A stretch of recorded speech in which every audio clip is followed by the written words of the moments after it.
Kadang juga sholat sendirian dan memperlama sujud terakhir. Dianggap di sini tempat yang paling afdol berdoa saat sujud adalah sujud terakhir tadi.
Assalamualaikum warahmatullahi.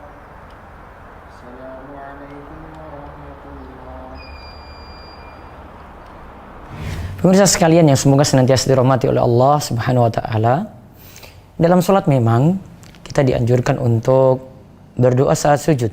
Sebagaimana sabda Nabi sallallahu alaihi wasallam, aqrabu ma yakunul 'abdu min rabbih wa huwa sajidun fa aksirud du'a. Tempat yang dimana seorang hamba itu dekat dengan Allah ketika dia sujud, maka perbanyaklah doa saat itu. Ada satu permasalahan, biasanya sebagian jamaah menjadi makmum itu memperlama sujud terakhir. Atau kadang juga sholat sendirian dan memperlama sujud terakhir. Dianggap di sini tempat yang paling afdol berdoa saat sujud adalah sujud terakhir tadi. Sebenarnya hadis tadi sifatnya itu umum.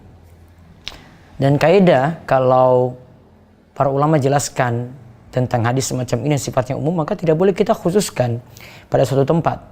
Maka kalau dikatakan tempat yang paling dekat seorang hamba dengan Allah adalah ketika dia sujud, maka dia perbanyak doa itu ketika sujud. Sujud yang mana?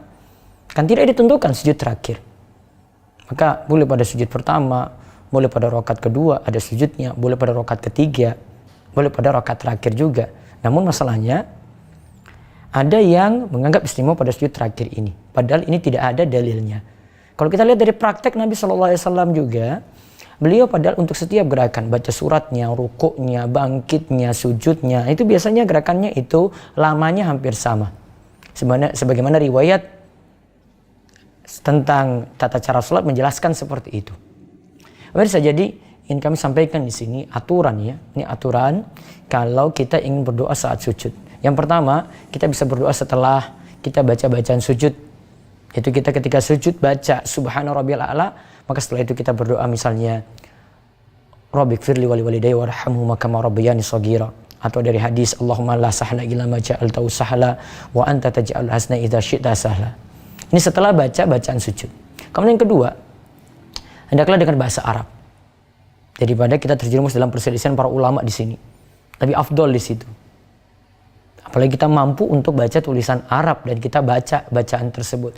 Yang ketiga, masih boleh mengambil dari ayat Al-Quran digunakan untuk berdoa. Dan itu tidak masalah. Ya, tidak masalah saat itu. Sah-sah saja. Karena niatannya bukan tilawah Al-Quran, namun niatannya untuk berdoa. Misalnya doa Rabbana atina fid dunya hasanah wa fil akhirati hasanah wa qina adzabannar. Doa ini maksudnya kita lagi baca doa, bukan lagi baca ayat ya ketika kita sujud itu, dan seperti itu boleh.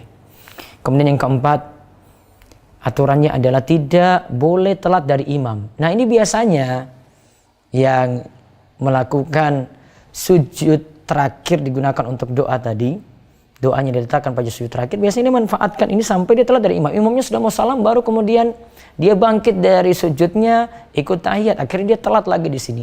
Padahal makmum punya tugas untuk menjadikan imam untuk diikuti. Innama ju'ilal imamu liyu'tamma bihi fala takhtalifu alaih. Imam diangkat untuk diikuti, tidak boleh diselisih. Kemudian yang kelima, kami sarankan tidak khususkan pada sujud terakhir karena tidak ada dalilnya, tidak ada tuntunannya.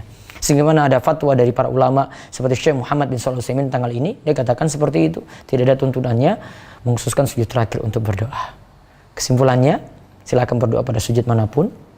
Moga ya setiap sujud kita itu jadi tempat mustajab untuk berdoa dan Allah berikan kemudahan untuk doa-doa kita terkabul saat kita berdoa saat sujud. Namun bukan hanya sujud saja, bisa di tahiyat akhir sebelum salam karena ada riwayat tentang itu yang menunjukkan itu juga waktu terkabulnya doa di dalam sholat. Moga Allah beri taufik. Yuk klik tombol subscribe di bawah biar nggak ketinggalan menyimak video bermanfaat dari Rumaiso TV.